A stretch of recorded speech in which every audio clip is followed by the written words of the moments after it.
year is not too different than last year. The start of it, you really were kind of finding your way, feeling your way, figuring out what the strengths of the team was gonna be, who the leaders were gonna be. Do you get that sense that does this year feel like the way last year sort of started? Yeah, I do, and I think a lot of it was last year it was also new. So last year that you're gonna have that. This year we've had a lot of changes. We have 3 returners on offense, so it's one of those things where it's kind of you just kind of want to figure out who you are, what kind of football team you're gonna be. And we've had 2 games to figure that out. Now we're going on the road to play a pretty good opponent, so I think this game is going to help us figure out who we are and what are we going to rely on whenever we're faced with some adversity. So, Coach said there's a sense of urgency. He feels it from you guys, and obviously going to Big 12 play. How do you feel things are different this week, knowing the Big 12 ahead of you? well, yeah, number one, the Big 12 play is ahead of us, and I also think number 2 is we've had 2 games where we've how do I word this? As an offensive line, especially in the offense last game, we felt we left a lot out there. We didn't play very well, and that urgency kind of comes from us, trying, that desire, that want to, that attention to detail to be great, because we know if we can put it together on both sides, offense and defense, nobody's gonna be able to stop us. So I think that's a big urgency, big selling point. We're going on the road. It's gonna be a great atmosphere going to the University of Houston. We have a lot of kids on the team from Houston. I'm from the Houston area, so it means a lot to me. Can't wait to get down there and play. But yeah, the attention to detail this week is I haven't felt anything like it this year so far. So. Somebody also mentioned it seems like you were kind of starting to find your way as a leader. Just what's that process been like for you so far? Yeah, for me, I played a lot of ball around here, and I've seen a lot of things. I've seen great players. I've seen good things happen. So it's been kind of on myself, took it upon myself to impose my knowledge and impose things I've seen and what worked, and try to help guys get to where they want to get to. Just because I've seen it before, and I've had great leaders in front of me help me get to where I wanted to get to. So just trying to help other guys. Is there a guy in mind that you just had a leadership style that you kind of wanted to emulate from the past? Yeah, definitely Ben Whitfield. Ben Whitfield, he's kind of the guy that now I'm trying to show him the ropes, because he's an offensive lineman. But from the past, I think that was the question you asked, was Lucas Niang. He was here my freshman year, and he just kind of left his imprint on me, and it was something that really helped me. I still think about it now. Some of the things that he's taught me. So. You got a lot of friends and family coming to the game? Well, it's funny. I have as much as I can. There's I had so many people reach out, and I didn't want to tell anybody no. So there's I got my immediate family, and anybody else wanted to come to the game. I'm like, listen, I don't know if I can help you, but I'll do my best. But I do have a good number, like 12 or 13. So. Andrew, there's been some talk the last couple of weeks about this team had a bigger chip on the shoulder, wanting to prove that last year wasn't a fluke. How do you guys still do that? Yeah, and I think it's just day by day, and it's just attention to detail. You can't get caught up in everybody talking about last year, because last year's team is last year's team. We're a totally different group. We have different leaders. We might be slightly different in some areas and the same in the others, but it's just a different team. So I think every week it's attention to detail. And I think one thing that we did and that we do well is we try to take everything 1 week at a time. Don't get caught looking ahead. Don't circle games on the schedule. Just take everything 1 week at a time. And I think we've done a good job of that. And I think we should keep going forward doing that. This week we got Houston, and then that's all we're focused on. It's kind of what you guys did last year, before people even were paying attention to you, wasn't it? Yeah, just that's one thing that I really, really love about this group is we just take everything 1 week at a time, 1 day at a time. What do we have to do to get better today? And that's one thing we talk about in the O-line room a lot is what are you going to get better at today individually, and then what are we going to get better at as a unit?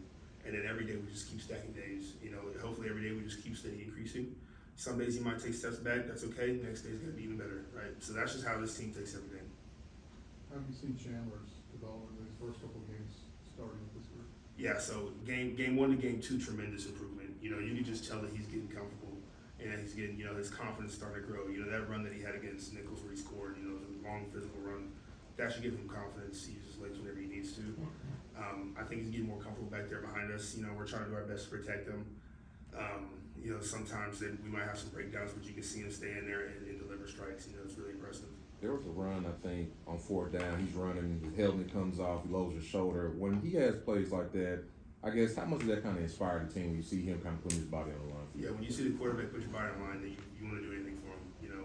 You see we saw it a lot with Max, and now that it's reciprocated with Chandler is great. You know, it's whenever you see your quarterback, trying to be a go-getter and just getting gritting his teeth a little bit, being tough, going getting first downs, helmets coming off. That makes you want to fight. It makes you want to fight for him and want to give it your all, because if he's doing that, why can't you, right?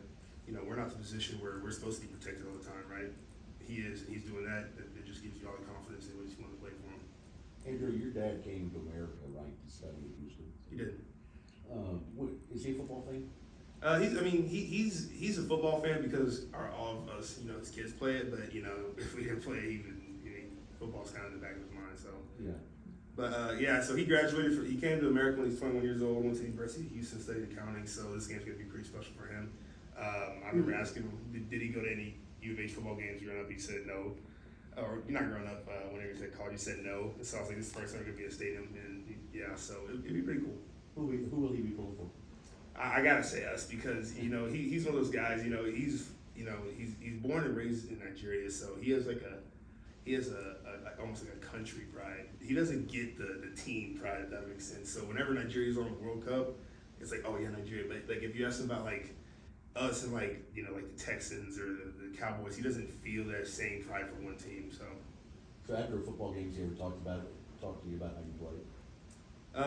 He just always does a good job. No matter what. That's just the dad in him. In my family, my mom's the critic. My mom's the one who's like, yeah, that was very good, or you could have done this better. My dad was like, don't see your mom, but you did great. So. Hey, you still want to open a restaurant one day? I do. You know what kind? Barbecue was the route in my head. And now I'm trying to determine if I want to do my own thing or if I want to franchise. Just going back and forth. I got plenty of time, but I'm not exactly sure. But if I did, it'd be barbecue. You made the move from right to left tackle this year. What have the challenges been to making that move, and how do you feel you've found some success so far? Yeah, so I think that the biggest example is either trying to kick a ball with your right foot and then try with your left, or right with your right hand and right with your left. You can do it. You can put pen to paper. It just doesn't look the same. So that my biggest challenge is I can put pen to paper, if that makes sense, but I'm trying to make it look not the same but better. And some of the challenges, just footwork, weight distribution. Just a lot of little things that take a million reps to get good at. I've had, Lord knows how many reps at right tackle, so I'm just trying to do all that and more and catch up and get to where I can be great at left, I think I found a little bit of success, and there's a lot of things I got to work on, just using my hands a little bit better, because, I'm one hand dominant at times. But yeah, I found some success in just getting more comfortable playing the game out there, so.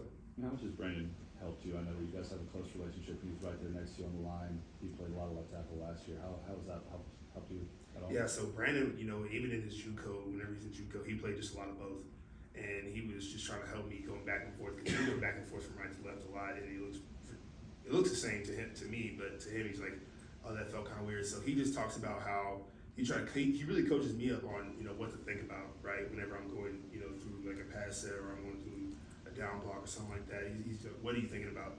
So he's been helping me trying to figure out what are my thought keys and how to be efficient with my movements, and he's really helped me a lot. We'll go one more question for Andrew.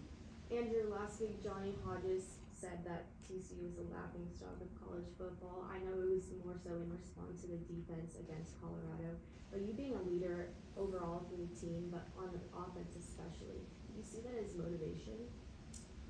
I mean, we did, because he was right.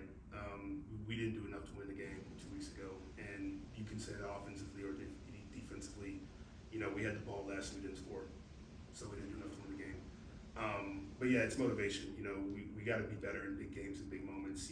We were playing at night again, so it is motivation. We have to have that chip on our shoulder again. And he said it was a wake up call, which it was. It sucks that we had to lose, but it was a good wake up call. And now this team never wants to have taste in their mouth ever again.